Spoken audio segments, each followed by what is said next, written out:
ভিতরে ভীষণ ব্যথা। মরণের সময়টা তো মা সন্তানদের মাপ দেয় নাই।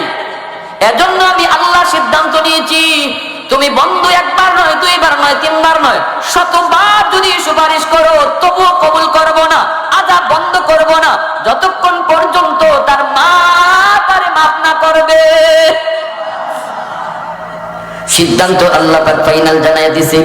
এইবার নবীজি বলতেছে, সাহাবীরা দ্রুত তাড়াতাড়ি মারে খবর দাও, মারে যায় আমি নবীর সালাম জানাও। সাহাবায়ে কেরাম দ্রুত মহিলার কাছে চলে গেলেন, যায় বলতেছেন, মা গো, নবীজি তোমারে সালাম জানাইছেন। মহিলা নবীজির দরবারে আসলো। নবী বলতেছে, মা কবরখানা তুমি চেনো নি, একটু বলো। মহিলায় কই, নবী ওই কবরটা তো আমার সন্তানের কবর। আল্লাহর নবী কই, মা তোমার সন্তান কবরের মধ্যে আযাবে আছে, আগুনে জ্বলতেছে আর সাপের কামড় খাইতেছে। মা মা কয়ে চিৎকার করে কাঁদতেছে। আল্লাহ আমারে অন্তর চোখে দেখাইছে গো মা, আমি তার জন্য 3 বার হাত উঠায় সুপারিশ করেছি, কিন্তু আল্লাহ আমার সুপারিশ কবুল করে না। আল্লাহ জানাই দিছে, তোমার কলিজায় নাকি অনেক ব্যথা, তুমি তারে মাফ না দিলে আল্লাহ আমার সুপারিশও কবুল করবে না। রহমতের নবী, মায়ার নবীর চোখ দিয়া পানি ঝরতেছে। নবীজি কই, মা মাফ করে দাও, এটা তো তোমারই সন্তান, 10 মাস 10 দিন পেটে নিছো, কত রাত মাতার পাশে দাঁড়ায় দাঁড়ায় পাহারা দিছো, কতদিন না খায়া সন্তানকে খাওয়াইছো। 4টা ডিম যদি রান্না করেছে, সবাই আমরা ডিম খাইছি, কিন্তু মা নিজের ডিমটা খাইতো না, সন্তানের জন্য মা লুকায়া ডিমটা রাইখা দিত। স্কুল থেকে আসলে পরে সন্তানে কয়, আম্মা পেটে কোথা, নিজের ডিমটা যখন সন্তানকে খাইতে দিত। সন্তান যদি জিগাইতো, মা গো তুমি কি খাও নাই, তখন মা চোখের পানিটা বইসা আমার মাথায় তোমার মাথায় হাত বুলাই আমায় কইতো, বাজার আমি খাইছি, তুমি খাও। এমন কত মিথ্যা কথা তোমার সাথে আমার সাথে কইছে রে যুবক। মা তোমার সাথে আমার সাথে এমন কত মিথ্যা কথা কইলো সংসারের জন্য, এই অভাবী সংসারের জন্য কত রাত মা না খাইয়াও কইছে খাইছি। এজন্যই আল্লাহর নবী কই, মা মাফ করে দাও যুবকটারে, সন্তানকে মাফ করে দাও। যেই মাত্র নবীজি কথা কইছেন, মহিলা তখনই কয়, নবী গো, ও নবী, না গো নবী, আমি এর মাফ করবো না। মহিলার চোখ থেকে দর দর করে পানি পড়ে, মহিলা কান্দে, মায় কান্দে আর কয়, না গো নবী, আমি এরে মাফ করবো না গো নবী, এখনো আমার পিঠে মাইরের দাগ আছে, এখনো আমার পিঠে মাইরের দাগ আছে গো নবী, আমি এর মাফ করবো না। আল্লাহ নবী অবাক হয়ে গেলেন, নবীজির স্তব্ধ নির্বাক, নবীজির জবান বন্ধ হয়ে গেছে। এখন নবী কি করবেন? মায় মাফ না করলে তো আল্লাহ মাফ করবে না। তখনই আল্লাহর নবী, রহমতের নবী চিন্তায় করে কয়, আল্লাহ এখন কি করবো গো মালিক, মা যদি মাফ না করে আমি নবী 1000 বার হাত উঠাইলো তো মাফ হবে না। আল্লাহ এখন কি করবো, এখন কি করবো? মার দিলটা তো শক্ত হয়ে গেছে, মার কলিজাটা তো শক্ত হয়ে গেছে। আল্লাহর নবী এবার আল্লাহর কাছে আবদার করে, আল্লাহ একটা আবদার করি তোমার কাছে, রাখবাইনি। আল্লাহ কয়, কও কোন আবদার? আল্লাহর নবী কয়, আল্লাহ আমারে তুমি যেইভাবে আযাবটা দেখাইছো কবরের, এইভাবে মার চোখেও আযাবটা একটু দেখাইয়া দাও। কারণ আমি নবীর মন বলে, সন্তানের কষ্ট যদি মা নিজের চোখে দেখে তাহলে মার দিল নরম হয়ে যাবে। কারণ কোন মা সন্তানের কষ্ট নিজের চোখে সইতে পারে না, বাবার কষ্ট সন্তান, সন্তান বা সন্তানের কষ্ট বাবা সইতে পারে না। আল্লাহর নবী যেই এই আবদার করেছেন, আল্লাহ কয়, বন্ধু এই আবদারটা কবুল করলাম। সাথে সাথে কবরের আযাবের দৃশ্য আল্লাহ তার নবীর যেভাবে দেখাইছে, এভাবে মার চোখে আল্লাহ দেখায় দিছে। মা দেখতেছে কবরের ভিতরে সন্তান আগুনে জ্বলতেছে, সাপের কামড় খায়, আর আম্মা আম্মা কয়া কান্দে। সাথে সাথে মার দিলটা নরম হয়ে গেছে।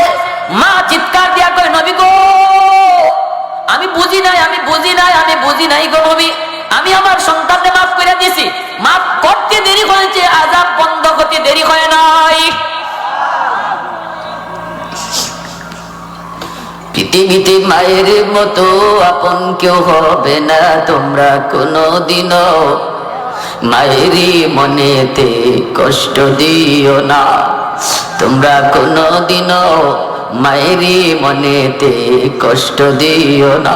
পৃথিবীতে মায়ের মতো আপন কেউ হবে না, পৃথিবীতে মায়ের মতো আপন কেউ হবে না। তোমরা কোনোদিনও মায়েরই মনেতে কষ্ট দিও না, তোমরা কোনোদিনও মায়েরই মনেতে কষ্ট দিও না।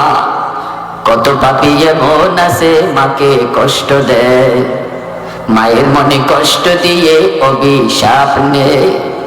মায়ের মনে কষ্ট দিলে খোদা যে সহে না, মায়ের মনে কষ্ট দিলে খোদা যে সহে না। তোমরা কোনোদিনও মায়েরই মনেতে কষ্ট দিও না, তোমরা কোনোদিনও মায়েরই মনেতে কষ্ট দিও না।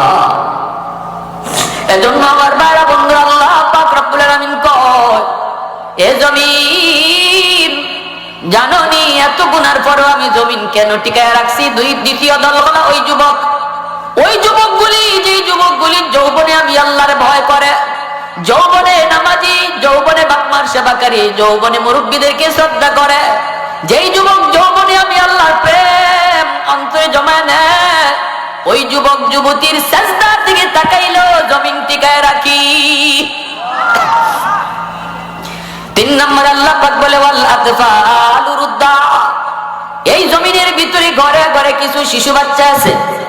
আল্লাহ পাক বলেন ওই শিশু বাচ্চাগুলির কোনো গুনাহ নাই, কোনো অপরাধ নাই, কোনো অন্যায় নাই। শিশুদের উপরে নামাজ নাই, শিশুদের উপর রোজা নাই, হজ নাই, হালাল নাই, হারাম নাই। আল্লাহ পাক কয় গুনাহ যদি করছে তার মা, গুনাহ যদি করছে তার বাবা, গুনাহ যদি করলো তার ভাই, এই গুনার কারণে জমিনে যদি গজব আসে, এই গজবের ভিতরে শিশু বাচ্চাটাও পইরা যায়।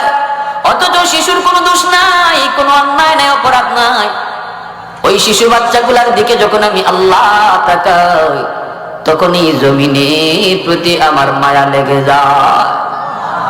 ওয়াল আনআমু রুদ্দা, আল্লাহ পাক 4 নম্বর দল হলো জমিনের ভিতরে কিছু পশু পাখি, হাঁস মুরগি গরু ছাগল আছে। এদের উপর শরীয়তের কোনো বিধি বিধান নাই, নামাজ নাই, রোজা নাই, হজ নাই। আযাব আর গজব মানুষের গুনার কারণে যদি গরু ছাগল হাঁস মুরগিও আযাবের মধ্যে, গজবের মধ্যে পইরা যায়, এদের দিকে তাকাইলো এই জমিনের প্রতি আমি আল্লাহ মায়া করি। এজন্য বলি যুবক, অহিতুক হায়াওয়ানকে মারবা না, গরু ছাগল হাঁস মুরগির উপরে জুলুম কইরো না।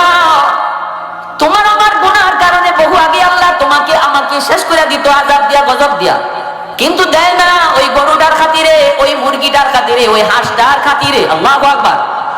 কারণ গজব আইলে এই আমার সাথে হাঁস মুরগিটাও গজবে পইরা যাইতে পারে, এজন্য আল্লাহ জমিনের ভিতরে এমন গজব দেয় না। ভাইরা বন্ধুরা, জন্য বলে যুবক, শিশু বাচ্চাদের উপরও তোমরা কখনো অন্যায় করো না, জুলুম করো না, শিশুদেরকে কষ্ট দিও না, শিশুদের উপরে জুলুম কইরো না।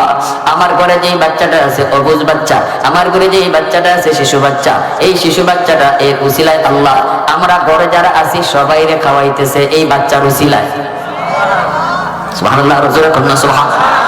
আমার মতো গুনাহগাররে আল্লাহ খানা বন্ধ করে দিত, রিজিক বন্ধ করে দিত, কিন্তু এই করে রিজিক আল্লাহ বন্ধ করে না শিশু বাচ্চার উসিলায়। আল্লাহু আকবার। এজন্য আল্লাহ পাক কয় জানোনি, এই 4 দল যদি জমিনে না থাকতো, লাজালতুস সামাআ হাদিদা ওয়াল আরদা খাফসাফা ওয়াত তুরাবা রামাদা ওয়ামা আনজালতু মিনাস সামাই কাতরা। আল্লাহ কয় এই 4 দল যদি জমিনে না থাকতো, আমি আসমানকে লোহা বানায় দিতাম, জমিনকে তামা বানায় দিতাম। ওয়ামা আমবাতু মিনাল আরদি নাবাতা, একটা শস্যের দানাও জমিনে উঠতে দিতাম না। ওয়ামা আনজালতু মিনাস সামাই কাতরা, এক ফোঁটা রহমতের বৃষ্টি জমিনে নাজিল হতে দিতাম না। বাল আনজালতু আলাইকুমুল আযাবা সাব্বা, পরপর জমিনে আযাব আর গজব নামতো, শুধুমাত্র এই জমিনকে গজব থেকে বাঁচাইতেছি 4 দলের খাতিরে। অনেক যুবক বলো, তুমি তো সেই যুবক যেই যুবকের খাতিরে আল্লাহ জমিন টিকায় রাখছে, ঠিক কিনা জোরে কও? এত দাম, এত দাম, এত দাম তোমার। এজন্য আল্লাহ পাক কয় ওই যুবকটারে, যুবক শুন, মসজিদের 5 ওয়াক্ত আমি আল্লাহ তোরে ডাকছি, কিন্তু ডাক শুনলি না। তোরে এত আদর করে আমি বানাইলাম, তোর খাতিরে জমিন টিকায় রাখলাম, কিন্তু তুই যখন মসজিদে আসলি না, আমার ডাক শুনলি না, তখন আমার কুদরতি কলিজায় তখন ব্যথা লাগতো। ওয়াজ মাহফিল করায়ও তোরে ওয়াজ মাহফিলে বসাইতে পারলো না, কত চেষ্টা করলো যুবক, কত চেষ্টা করলো এলাকার মানুষরা, কত চেষ্টা করলো অন্য যুবকরা, কিন্তু তোরে মসজিদে আনাইতে পারলো না, ওয়াজ মাহফিলে বসাইতে পারলো না। যদি ওই দিন তুই বসতি তাহলে কোনো না কোনো একটা কথা তোর দিলের ভিতরে লাগতো, আমি আল্লাহর কদমে তুই সেজদা দিতি। যদি দুনিয়ায় সেজদা দিতি, আজ হাসরের মাঠেও আমার কদমে তুই সেজদা দিতে পারতি। হাসরের মাঠে আল্লাহরে দেখার পরেও যারা সেজদা দিতে পারতো না, এরা ওই মানুষ যারা দুনিয়ায় নামাজ পড়তো না। দুনিয়াতে যারা ফিটবাকা করছে আল্লাহর সামনে, হাসরের মাঠেও তাদের ফিটবাকা হবে। দুনিয়ায় যাদের ফিটবাকা হবে না, ফিটবাকা করে নাই, হাসরের মাঠেও তাদের ফিটবাকা হবে। সাবধান। তখনই আল্লাহ রাব্বুল আলামিন বলবে, বান্দা এখন কান্না করে লাভ নাই, এখন চোখের পানির বদলে রক্ত ঝরায়ও লাভ নাই, যা হওয়ার হয়ে গেছে, যা হওয়ার হয়ে গেছে। সুযোগ ছিল দুনিয়া, কান্নার জায়গা ছিল দুনিয়া, আখিরাতে কান্না করে কোনো লাভ নাই, হাসরের মাঠে রক্ত ঝরায়ও কোনো লাভ নাই। দুনিয়াতে এক ফোঁটা চোখের পানি ফালাইতে এটার দাম অনেক বেশি হয়ে যাইত। হাসরের মাঠে পানি ফালাইয়া চোখের পানি দিয়া নদী বানায় ফেললো, কোনো লাভ নাই। আর দুনিয়ার জমিনে ওয়াজ মাহফিলে বইসা এক ফোঁটা চোখের পানি ফালাইয়া শুধু কইতে, আল্লাহ জীবনে যা করেছি ভুল করেছি, মুহূর্তের ভিতরে আমি আল্লাহ তোর নাম গুনাহগারের তালিকা থেকে কাটিয়া ওলির তালিকায় উঠাইয়া দিতাম। তাইবু মিনাজ যামবি কামান লা যামবা লাহু। এজন্য রাসূল কয়, তওবাকারীর তওবা আল্লাহ এমন ভাবে কবুল করে আমলনামায় কোনো গুনার চিহ্নই থাকে না। জোরে কোন না সুবহানাল্লাহ, আরো জোরে কোন না সুবহানাল্লাহ। আমার ভাইরা, তাহলে যুবকরা যে আয়োজন করছে, এই আয়োজন মাফিক আমরা 5 ওয়াক্ত নামাজ আল্লাহর কদমে নামাজ পড়তাম, সেজদা দিতাম, এরকম পাক্কা ইরাদা কার কার আছে? একটু হাতটা উঠান। আল্লাহ আল্লাহ তুমি কবুল করো, জোরে কোন আমিন, আরো জোরে কোন আমিন। আল্লাহ আমরা পিছনে যা নামাজ ছাড়ছি আল্লাহ তওবা করলাম, আর নামাজ ছাড়বো না। আল্লাহ আমাদের তওবাকে কবুল করো। সবাই বলেন আমিন, সবাই বলেন আমিন, আরো জোরে বলেন।